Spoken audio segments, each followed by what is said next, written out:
Ngobrol Pagi. Nah, ini informasi yang menarik nih buat kita semua ya Duma. Ternyata Betul. tanggal 3 Desember itu adalah Hari Penyandang Disabilitas Internasional. Hari ini ya. Iya. Kalau kemarin itu yang nasionalnya. Yang nasional, betul. Wah, seru nih.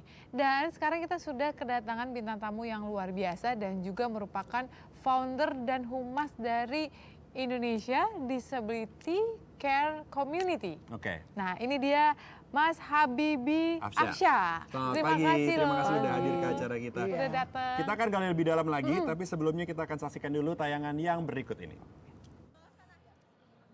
3 Desember yang merupakan Hari Internasional Penyandang Disabilitas diperingati Indonesia Disable Care Community dengan beragam kegiatan.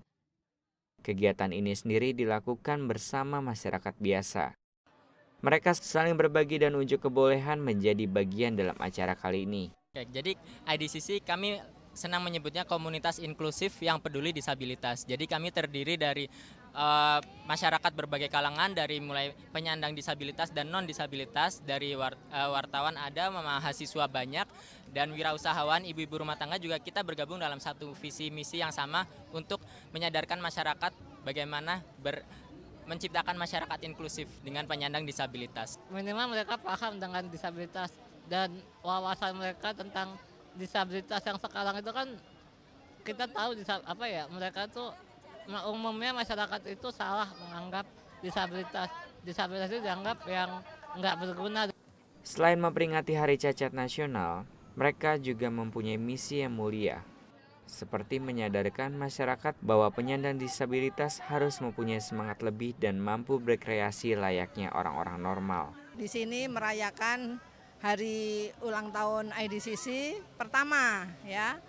Mudah-mudahan IDCC ini bisa lebih diterima masyarakat karena cita-cita kita membangun masyarakat inklusi, masyarakat yang peduli terhadap disabel.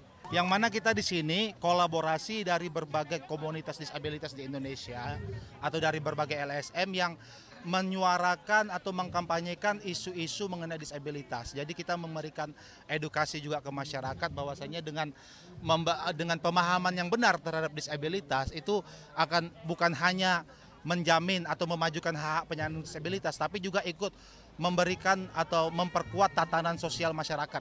Raden Nur Hadi, Alusius Bimantirto, Jakarta. Baik pemirsa, sekarang kita lanjutkan obrolan kita yang tadi terputus di awal. Betul. Nah ini IDCC kan founder sekaligus humasnya. Boleh ceritakan kegiatannya di dalam itu apa? Kegiatan kita memberikan, sebenarnya kita adalah tim inklusif jadinya.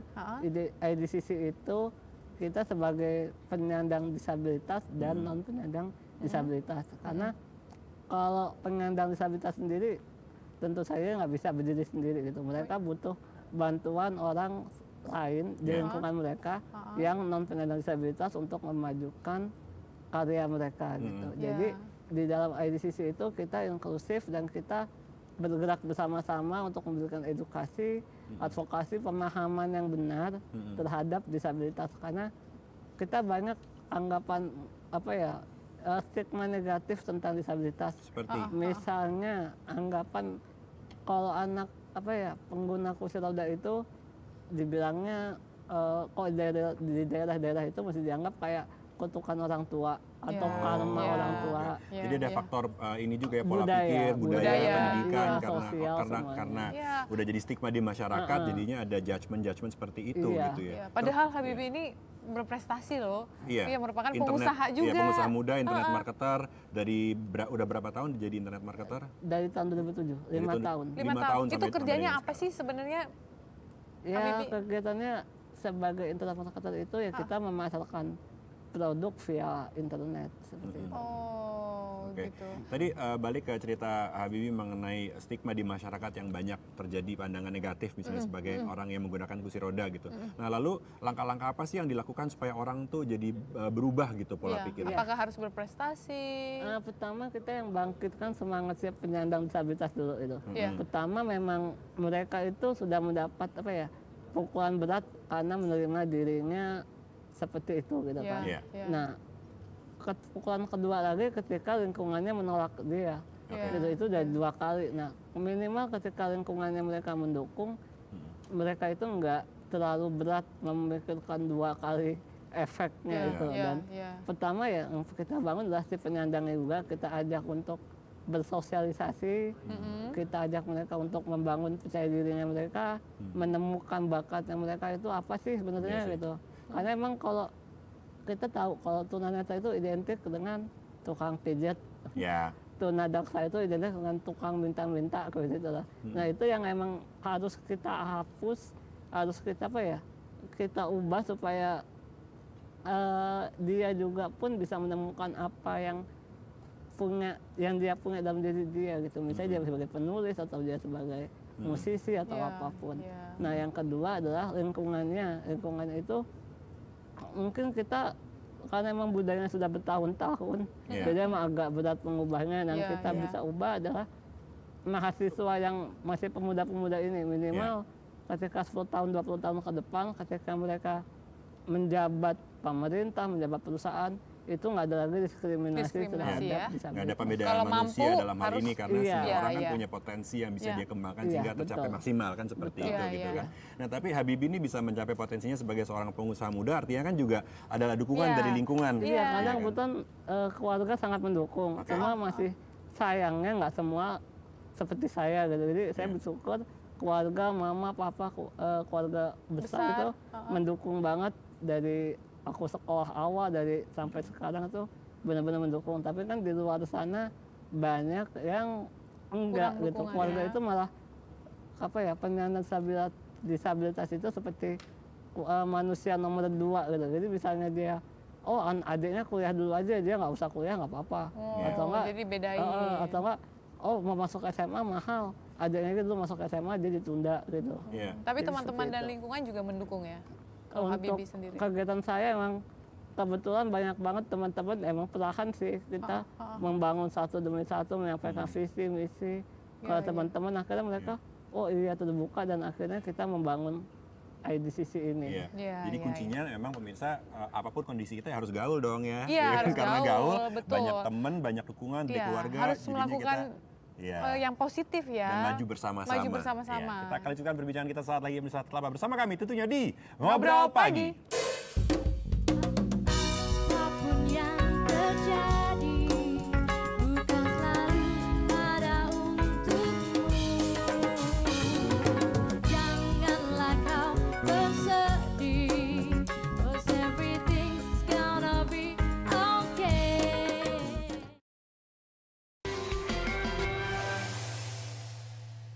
Ya, masih bersama kami di Ngobrol Pagi. Tadi kita udah ngobrol-ngobrol sedikit, mungkin ada yang baru bergabung. Tadi sudah banyak bintang tamu kita juga, dan sekarang yang luar biasa nih ada Habibie juga, yakni pengusaha muda sukses penyandang disability ya. Luar biasa ini karena dia memang suka komputer dari kecil ya katanya ya? Iya, dari kecil. Tapi kalau sekolahnya sampai SMA, tapi untuk bisnis sebagai usaha di internet itu tahun 2007 dari kursus-kursus, seminar-seminar. Dari seminar-seminar ya. Tapi katanya pergi juga ke kampus-kampus itu untuk memberikan motivasi atau ada agen-agen perubahannya ya. Itu bisa diceritakan nggak? Iya, jadi memang kita targetnya itu mungkin kita nggak bisa mengubah sekarang gitu, tapi kita bisa mengubah generasi kan masih berganti gitu. Jadi ketika generasi berganti, harapan kami supaya generasi mendatang itu sudah paham dengan arti disabilitas yang sebenarnya gitu. Jadi bukan lagi anggapan bahwa mungkin anggapan yang lama disabilitas itu ya cacat gitu kan. Itu berarti kalau cacat itu seperti kalau misalkan produk berarti ya produk gagal atau produk kedua atau KW atau apapun. Nah itu pada dalam hak asasi itu manusia itu semua setara sama, dan itu yang harus kita ubah perlahan. Dan harapannya ketika kita masuk ke kampus, pemuda-pemuda itu paham dan care, aware, dan juga mereka mau share tentang apa sih itu arti disabilitas. Kalau untuk Habibie sendiri pernah nggak dalam kehidupannya gitu ada masa-masa di mana Habibie nggak terima dengan kondisi yang dialami sekarang?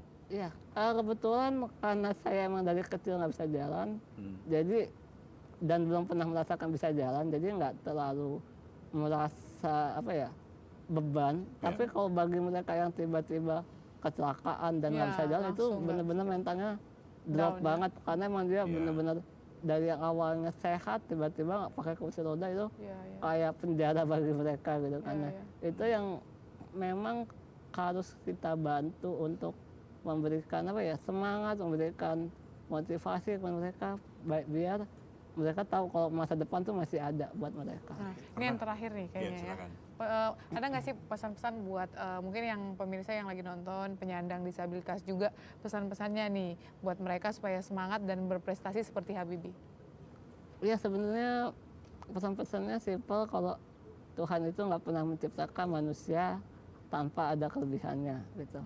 Dan saya yakin di dalam satu kekurangan pasti ada beribu kelebihan yang bisa kita kembangkan. Gitu.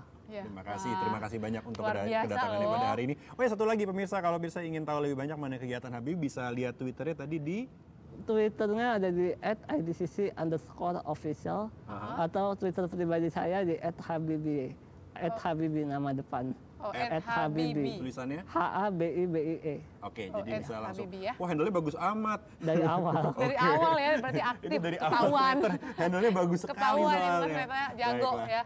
Luar biasa sekali, ingat pesannya ya, Tuhan itu menciptakan manusia dengan banyak kelebihan.